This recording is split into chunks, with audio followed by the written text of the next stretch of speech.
Governador, primeiro a gente sabe que a situação fiscal do Rio de Janeiro é uma das piores em comparação com todos os estados.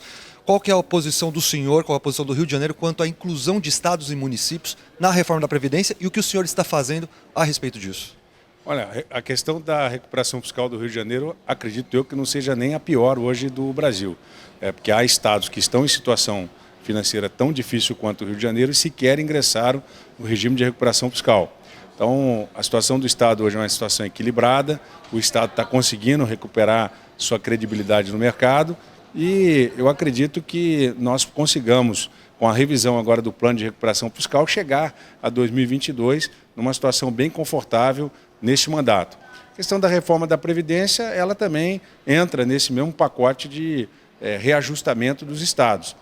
O Estado do Rio de Janeiro, exatamente por ter ingressado na recuperação fiscal, já estabeleceu a alíquota de 14%, que foi um avanço substancial. Agora, outras questões que tenham a ver com a pensão, aposentadoria, né, de militares, de professores, isso tudo depende ainda de uma inclusão a nível federal na reforma da Previdência que todos os estados estão debatendo. Acredito que uma PEC no Senado paralelo pode ser uma solução e nós estamos ainda debatendo entre os governadores, não há consenso sobre o que efetivamente incluir nessa PEC paralela da reforma da Previdência. Os estados do Nordeste têm uma diferença grande em relação aos estados do Sudeste, os militares querem ficar na mesma reforma dos militares federais, militares estaduais, querem ficar junto com os militares federais e ainda ter condições de negociar com os governadores melhorias. Então, é uma luta de cada corporação pela defesa dos seus direitos e que o Congresso vai ter que filtrar isso juntamente com os governadores para ver um equilíbrio. Mas o Rio de Janeiro, te reafirmo, está numa situação bastante confortável no que diz respeito à recuperação fiscal. Agora é administrar e fazer essa revisão que nós apresentamos no Ministério da Fazenda para conseguirmos chegar a 2022 muito melhor do que a gente estava em 2019. Respeito à reforma tributária, essa questão de unificar todos os impostos em apenas um, o ICMS acabar de ser... Os especialistas que aprovam essa reforma, principalmente que está no Congresso, na Câmara dos Deputados, afirmam que vai acabar a guerra fiscal. Qual que é a sua posição a respeito disso? O ICMS é a principal fonte arrecadadora do Estado. Como que fica o Rio de Janeiro nessa história? De fato, é um avanço muito importante a instituição do IBS, né, que é o Imposto sobre Bens e Serviços, estabelecendo uma alíquota mínima e uma lista seletiva para estabelecer impostos que sejam estratégicos, alíquotas estratégicas em relação a determinados bens e serviços. Agora, não são todos os impostos, são 5 tributos, contribuições e tributos, que vão ficar dentro dessa cesta que vai configurar o IBS numa alíquota média aí de 14%. Agora, uma das coisas que me chamou a atenção é o tempo de duração dos dois sistemas. Isso precisa ser bem esclarecido e me parece que não tem que ter um tempo muito grande de convivência dos dois sistemas. Tive com o Aguinaldo Ribeiro, conversamos muito sobre isso, alguns técnicos do governo estavam juntos, e essa é a primeira preocupação. A outra é a questão da cobrança, do executivo. Vai se criar uma grande agência nacional, que não pertence à União, nem Estado e município, para fazer a repartição desses tributos arrecadados e a questão arrecadatória, ou seja, a fiscalização, pode ser através da rede bancária, mas não vai prescindir da fiscalização em campo.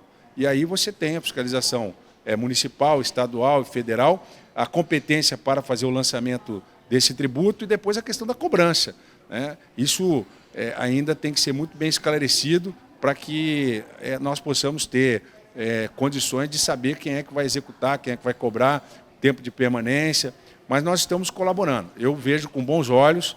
Acho muito importante acabar com obrigações acessórias, que é outra proposta também da reforma tributária, e simplificar o processo de tributação.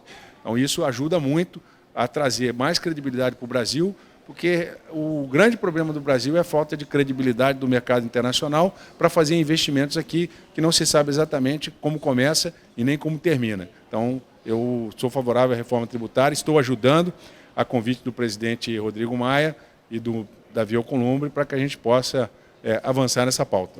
A respeito do combate à criminalidade, alguns especialistas sabem do tamanho do problema que é no Rio de Janeiro, mas também acabam criticando um pouco a força excessiva que às vezes a polícia do Rio de Janeiro acaba fazendo, da forma que ela acaba atuando. Qual que é a sua opinião a respeito disso? Como o senhor acredita que o combate da violência está dando nesse momento no Rio de Janeiro? E o que tem que ser feito aí para os seus próximos 3 anos e 4 meses de mandato?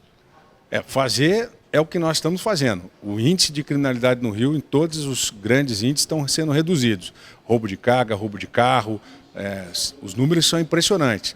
E homicídio. Esse mês nós tivemos 4 dias que na Baixada, onde morria 10 pessoas por dia, não morreu ninguém. E desde o início do ano até agora foram menos quase 800 homicídios. Então essa é uma política que está dando certo. É evidente que se algum erro acontece por parte da polícia, tem que ser apurado. Mas não é por conta desse erro que você vai parar de fazer o trabalho da polícia. As comunidades estão tomadas por fuzis, estão tomadas pelos narcoterroristas, e se você parar, eles vão tomar conta de vez como estavam. Né? O ano passado, no final do ano, você via pessoas assaltando estabelecimentos comerciais, restaurantes, bares de fuzil. Então, bondes de 3, 4 carros cheios de pessoas com fuzil, de criminosos com fuzil, atacando a sociedade. Então isso acabou no Rio de Janeiro. Hoje nós estamos com uma redução de criminalidade bastante razoável, é pouco, ainda vamos chegar a avançar mais ainda. Então nós estamos investindo não só no combate, mas também na inteligência. Reduzindo o poder das milícias, tirando o dinheiro das milícias, mais de 50 milhões foram apreendidos entre bens materiais, dinheiro, e desarticulando as quadrilhas das milícias. E agora nós estamos ainda trabalhando para desarticular o financiamento do tráfico de drogas. Então, aliando a inteligência com o trabalho de campo, nós estamos dando resultado na segurança pública do Rio. E empresas estão voltando a investir no Rio de Janeiro. Empresas que estão olhando para o Rio de Janeiro como um bom ambiente de negócio. Esse foi um ano de muito estudo, de muita análise, e acredito que o ano que vem será melhor ainda. Tivemos mais de 30 mil empresas novas no Rio de Janeiro, tivemos o fechamento de 14 mil, mas que mostra que nós estamos trazendo empresas. E esse fechamento grande de empresas também, é importante avaliar que muita gente vai para o mercado sem qualificação. Então há uma falha nossa na qualificação do empreendedorismo nas faculdades, nos bancos escolares.